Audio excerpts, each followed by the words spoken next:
and welcome back to my channel. I'm Holly. Over here on my channel we talk all about sewing projects, sewing tips, my makes, anything to do with sewing basically. And today's video I am talking about one of my recent makes, which I made in September, is the Butterick's kimono pattern. I'm going to be talking all about the pattern, how I made it, and this is my kimono in the background, and I'll be talking through all the tips and tricks I did to make it more professional looking. So here we go. Right, so let's talk about which pattern I used to make my kimono, and this time I used the Butterick's Fast and Easy b6176 pattern, which looks like this. I don't know if you can see. It is, as it says, it is a very nice and easy pattern. It's great for any first time sewers, learning to sew, or if you want a pattern that make that is just simple, it's easy, it's going to be made in a couple of hours, no, nothing complicated. You know, sometimes we just want to sew something simple and easy. So this pattern is great. It has 6 variations on it, which basically it varies in lengths, curves, curve of the hems, and fringing basically. Yeah, for this make I used C, which is just a long kimono, with the front seams were straight and easy. Yeah, it's simple basically. It comes in 6 sizes, so from extra small to XXL. I made the extra small, which still is probably a little bit too big or over the shoulders, but as it's a kimono, it's meant to be oversized, it works okay, but I probably would have had to cut it down a little bit if it was more of a fitted pattern. Right, so I'm going to talk you through my kimono that I made. Here she is on my dress form, which is called Penny. I love her, she's brilliant. Yeah, so this is my kimono.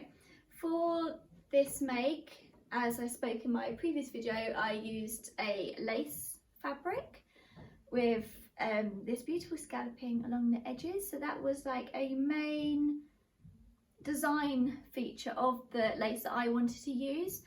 If you didn't want to use the scallop edging, of course you could cut that off and hem it, but I did, it worked really well. So let's just talk through how many pattern pieces, what's the construction of this pattern really.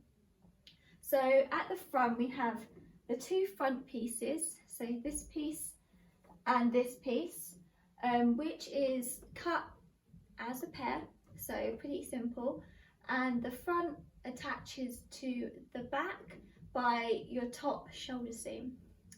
This top shoulder seam, I don't know if you might not be able to see, runs from your neck all the way down to here, so it's quite a drop shoulder pattern. So this is for, you can see the front and back a bit easier. So you've got your front and it runs along here, and then to make up the arm section, it's just one long piece basically. So it's got a seam on the underarm, so you can't see it when being worn, which is beautiful, and then it has a continuous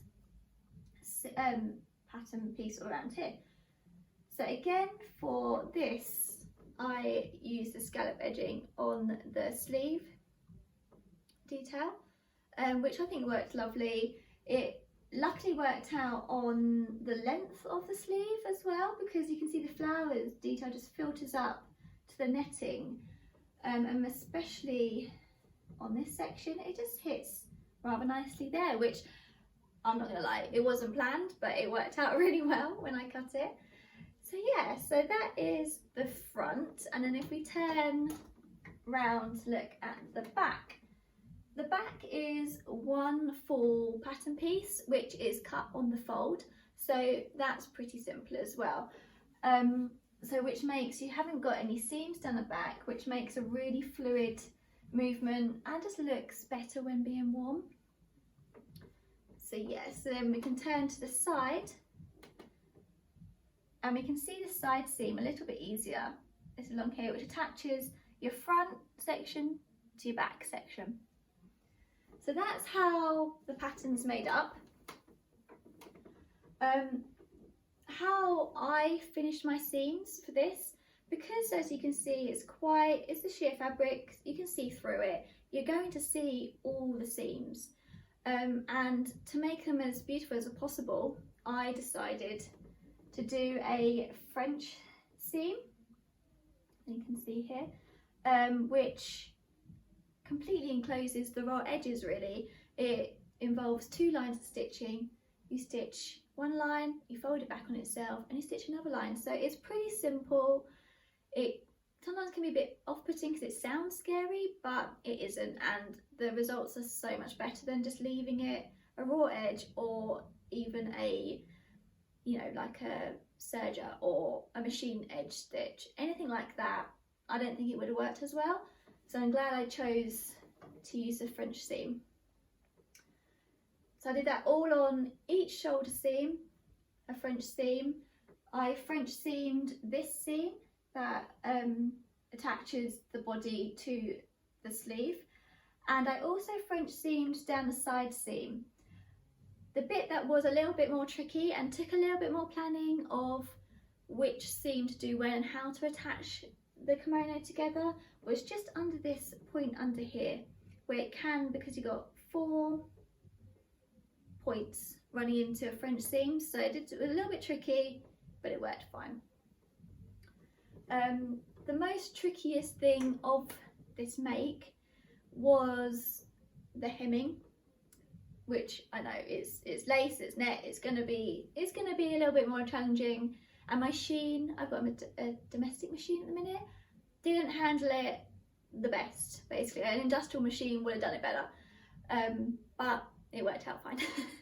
So for the only piece of hemming, thank goodness, was this centre front seam, which runs all the way around here, around the neckline and back down. So it's one continuous seam, which I just did a very simple, gentle rolled seam. I was very conscious of it potentially frilling, fraying, you know, just getting a bit irritated, and because it's down the front of the make, you'll really notice it. So yeah, I was very conscious of that.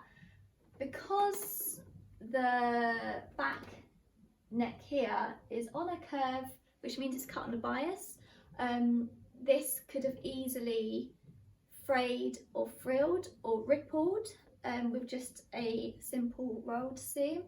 So before I hemmed it, I stay stitched it, which was it was difficult, but it worked, and it definitely did the job. It kept this neck hem perfect, so I was really happy with that. So yeah, this was my make of the kimono. I've also previously made this kimono in a visco, I think it's a visco fabric, which equally worked well. Yeah, so I'm really happy with it. I'd do it again, so yeah. So that was my September make, or what I made in September, which was again the Butterick's Fast and Easy 6176 pattern. Every month I also like to talk about what I've been making over on this YouTube channel, or if you want more sewing content, head over to my sewing Instagram, which is at Holly_Dennett. And also I have a sewing and fashion related blog, and over on the blog I again talk about more in depth of my makes, but I also write about a lot of sewing tutorials, tips and tricks, anything to do with sewing really, which is helpful for all level sewers really. I have some basic tutorials of simple hems, seams, which, you know, more of a first time sewer might find helpful, or I have other sewing tricks and tips for more intermediate sewers. So yeah, follow me over on those platforms, and I will see you again soon for another video. Thank you, bye.